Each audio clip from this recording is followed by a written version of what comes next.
News 18 India. Lok Sabha चुनाव में seat sharing को लेकर इंडी गठबंधन में बड़ा घमासान शुरू हो चुका है। कांग्रेस ने कहा कि समाजवादी पार्टी गठबंधन धर्म का पालन नहीं कर रही है। समाजवादी पार्टी की ओर से कांग्रेस को यूपी में 11 सीटें दिए जाने को लेकर भी कांग्रेस गुस्से में है। कांग्रेस ने कहा कि समाजवादी पार्टी हिडन एजेंडा पर काम कर रही है। कल समाजवादी पार्टी ने कुछ सीटों पर अपने उम्मीदवारों की घोषणा की, उसके बाद से ये लड़ाई खुलकर सामने आ गई। 11 सीटें, जिस प्रदेश में 80 लोकसभा की सीटें हो, जो भारत का सबसे बड़ा सूबा हो, वहां पे कांग्रेस पार्टी को सिर्फ और सिर्फ 11 सीटें मिल रही है और इस बात को लेकर नाराजगी है। कांग्रेस के जयराम रमेश भी कह चुके हैं कि सीटों का एक तरफा ऐलान ठीक नहीं है। जब तक सीट शेयरिंग फाइनल नहीं होती तब तक इस पर कोई भी ऐलान नहीं होना चाहिए। एक ही आवाज में बोले, एक तरफा नहीं हो सकता, एक तरफा घोषणा नहीं हो सकता है। हमने कोई घोषणा नहीं की है और जब घोषणा का वक्त आएगा तो तीनों साइड, जो क्योंकि इंडिया गठबंधन में 3 पार्टियां हैं, अगर हमें अलग अलग लड़ना है तो औपचारिक तौर से हमें कहना चाहिए कि हम अलग लड़ेंगे। अब तक हम ये मानकर चल रहे हैं कि इंडिया गठबंधन एक होकर पश्चिम बंगाल में भी लड़ेगा। समाजवादी पार्टी की ओर से सीटों की लिस्ट जारी किए जाने के बाद कांग्रेस अब दबाव की राजनीति अपनाती हुई दिख रही है। यूपी कांग्रेस के प्रभारी ने तो आज यहां तक कह दिया कि अगर मायावती चाहें तो उनके लिए दरवाजे अब भी खुले हैं। ये चीज मुझे नहीं लगता, क्योंकि इसमें एक समन्वय समिति राष्ट्रीय स्तर पर इस पर कार्य कर रही है, जिसमें स्टेट के प्रभारी के रूप में मेरा भी उसमें सहभागिता रही है और इस प्रकार की जानकारी ना ही मुझे है और ना ही हमारे नेतृत्व को है। उनका बयान हमने नहीं सुना है। हमारी सीटें हम ही घोषित करेंगे, इसमें कौन सी नई बात है। लेकिन कांग्रेस कह रही है, जयराम रमेश कह रहे हैं कि अगर सब पार्टनर्स हैं तो सबको मिलकर एक स्टैंड लेना पड़ेगा। जयराम रमेश तो उस कमेटी में भी नहीं है जब वार्तालाप हो रही है। अभी वो अपनी यात्रा को सफल बनाए।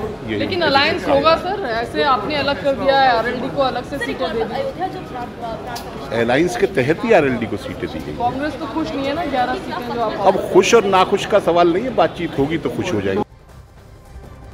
और देखिए, सीटों को लेकर कांग्रेस और समाजवादी पार्टी के बीच की जो तकरार है वो यहां पर साफ साफ दिखती और खिंचती दिखाई देती है, क्योंकि जयराम रमेश के बयान पर अब समाजवादी पार्टी की ओर से जवाब दिया गया है। समाजवादी पार्टी ने कहा कि हमने कांग्रेस से उन उम्मीदवारों की लिस्ट मांगी थी, सूची मांगी थी जो चुनाव जीत सकते हैं और उसी के आधार पर उम्मीदवार का नाम का ऐलान भी किया जा रहा है।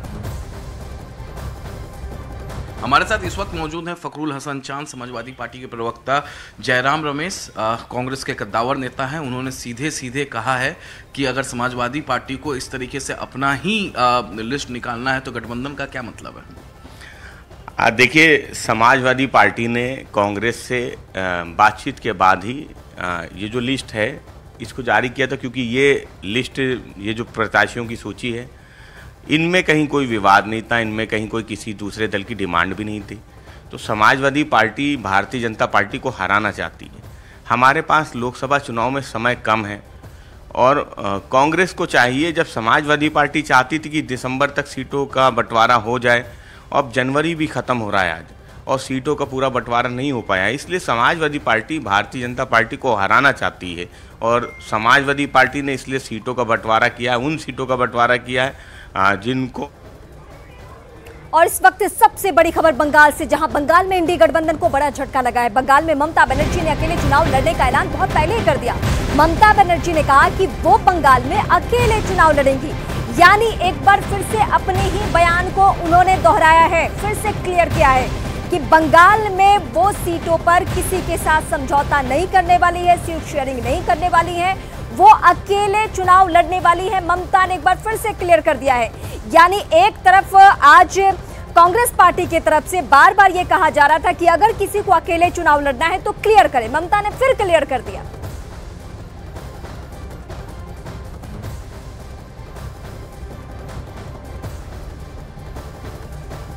বিজেপির সাথে আমাদের যে লড়াই চলবে, আমরা একাই লড়বো। বিজেপিকে কেউ যদি ভারতবর্ষে পরাস্ত করতে পারে সেটা তৃণমূল কংগ্রেস করতে পারে, আর কেউ করতে পারে না মা মাটি মানুষের সরকার।